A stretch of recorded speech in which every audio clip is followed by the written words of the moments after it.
Hi Leo and Leo Rising, this is your December 2016 forecast. So until the 21st of December, the Sun is going to be in your 5th house, and the 5th house is about recreation, amusement, fun, creativity, personal business projects, children. So lots of fun activities. Your agenda is really to be yourself as much as possible. People are responding to you for exactly who you are, and it's bringing out that showman quality in you. So feeling creative, feeling expressive. If you've got a personal business, then this can really add fuel to that, help you push that, and you're feeling passionate and inspired. So very free-spirited period for you at the beginning of the month. Light-hearted encounters, lots of opportunities for fun and recreation, and this is going to be enhanced by the fact that from the 8th to the 19th of December, Venus and Mars will be in your 7th house.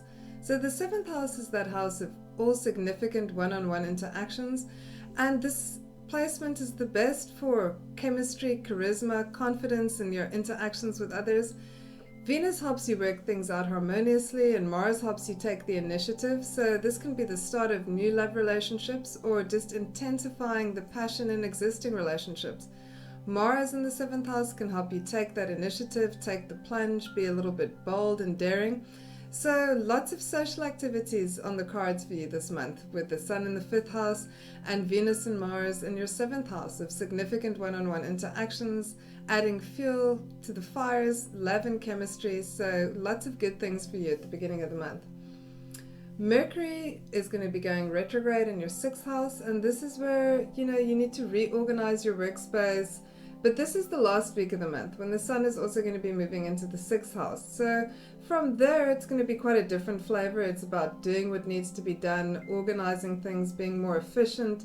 So Mercury retrograde in the 6th can have you hashing things out with work colleagues, having important conversations in the workplace. Your schedule may be a little bit in flux, so you might need to be a little bit more flexible. If you're taking a break and taking a holiday, this is great. It means you can put your focus on health and routine at the end of the month. Maybe take a personal health inventory with Mercury retrograde in this house. So look at yourself. Are you feeling energetic, or are you feeling lethargic? Are there little problems that perhaps need a checkup?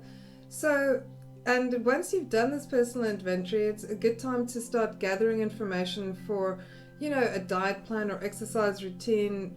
Maybe you need a second opinion from a doctor or something like that. But Mercury here, not the time to really start a new diet, but it's more about gathering information, doing an inventory, looking at what could use improvements in work and health. And so those areas of your life are coming into focus at the end of the month. But before that, a lot of fun and play, passion and pleasure on the cards for you. So let's look at what else is happening this month in terms of transits. So on the 1st, we've got Mars in that 7th house trining Jupiter in your 3rd. And this is great for any kind of activity around partnerships, around teaching, publishing, self-promotion, so perhaps a new course of study. You're thinking with a clear mind and you're acting out of your own best interests. So this is good for jump-starting things in those areas. So teaching, writing, publishing, promoting, getting the word out there if you're involved in something that you want to launch. And also very good for partnerships and making decisions and taking a leap if need be in terms of those spheres of personal romantic interactions and one-on-one connections. So on the 3rd, Mars is sextiling Saturn, and Saturn is still in that 5th house, making a lot of interactions in terms of pleasure and fun a little bit more routine, kind of like a learning experience. But Mars sextiling Saturn, it's good for doing your due diligence, so looking at the nitty-gritty, so lots of planning. If you do have a personal business project or a personal business, just generally speaking, or you work for yourself, then this is good for work that requires a little bit more diligence and patience. So structuring, planning, so using that buoyancy of Jupiter to get things down onto paper and plan those steps and how you're going to execute your projects. So on the 6th of December, we've got Mars sextiling Uranus from your 7th to your 9th house. And this can make you feel very restless and impatient with day-to-day routine. The 9th house is the house where we look for meaning and significance, adventure and excitement. So something to take us beyond, day-to-day routines and reality. So you may be planning a new course of study or perhaps making travel plans at this time. maybe you'll be feeling kind of restless for a change of scene. So plan a trip or plan a course of study that's going to help you expand your horizons. So on the 9th, we've got the Sun in the 5th house sextiling Jupiter in your 3rd, and this really puts you in a very lucky and optimistic frame of mind. The Sun is in that 5th house of passion, recreation, amusement, and Jupiter's in the 3rd, so you're definitely going to find a way to make day-to-day life a lot more interesting and appealing.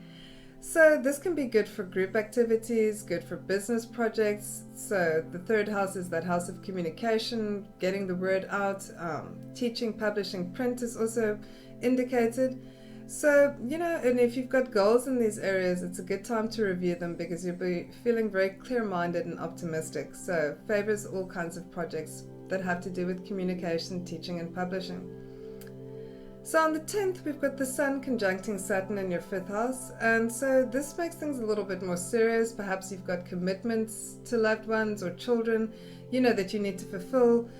So Saturn is that planet that brings up that sense of what needs to be done. It's practical considerations over, more creative considerations. So, good for planning and organizing around business projects again.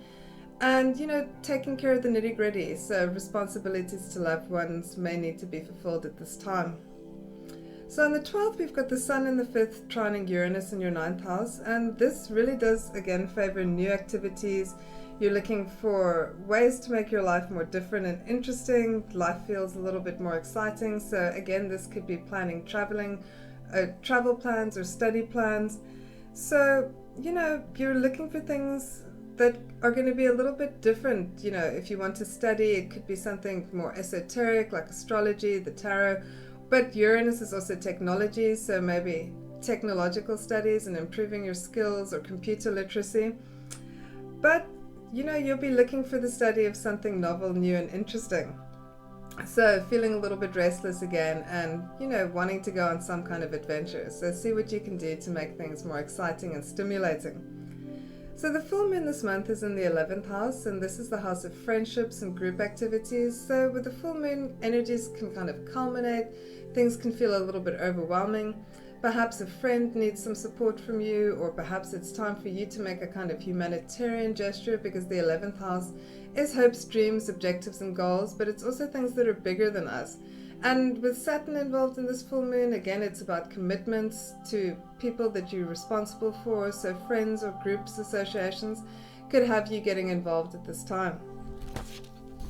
So Mercury goes retrograde on the 19th of the month. And so Mercury retrograde in your 6th house, this is where, like I said, you want to organize your workspace. Perhaps you need to reconnect to work colleagues, sort out your desk, get your health and work routines organized.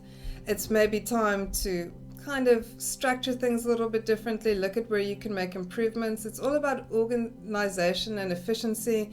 So see what you can do to improve these things. Mercury retrograde can bring some miscommunications, possibly with work colleagues, and but it's a good time with Mercury though to revisit, revise, reflect, review, so have important discussions. And perhaps it's time, in terms of health, to do a little bit of research to get to the bottom of things, and perhaps plan a diet or exercise plan that you can start to put into motion towards the end of January. So on the 24th, there's quite a significant aspect happening, and the Sun has just moved into your 6th house, which is more about those work duties and responsibilities and health considerations. But Saturn in the 5th is going to be trining Uranus, so in the 9th, and this is the best of both worlds. Saturn is that planet of order, structure, limitation, but Uranus is that planet of independence and progression. So this can really inject, your creative projects with a lot of originality and invention, but at the same time have you working towards those things in a very structured, competent way. So you're able to work patiently and carefully, take things in a new direction. So this is an aspect we're going to see more of in 2017, and it's really going to be, like I said, the best of both worlds, combining that structure and stability and discipline of Saturn with that search for the new. So, and for you, this could be in the area of new study or travel plans. So things are bound to get a little bit exciting, but actually take off, because Saturn is concrete and real. So on the 25th, we've got a lot of aspects between Venus in your 7th house and Jupiter. So Venus trining Jupiter, but Venus also sextiling Saturn and sextiling Uranus.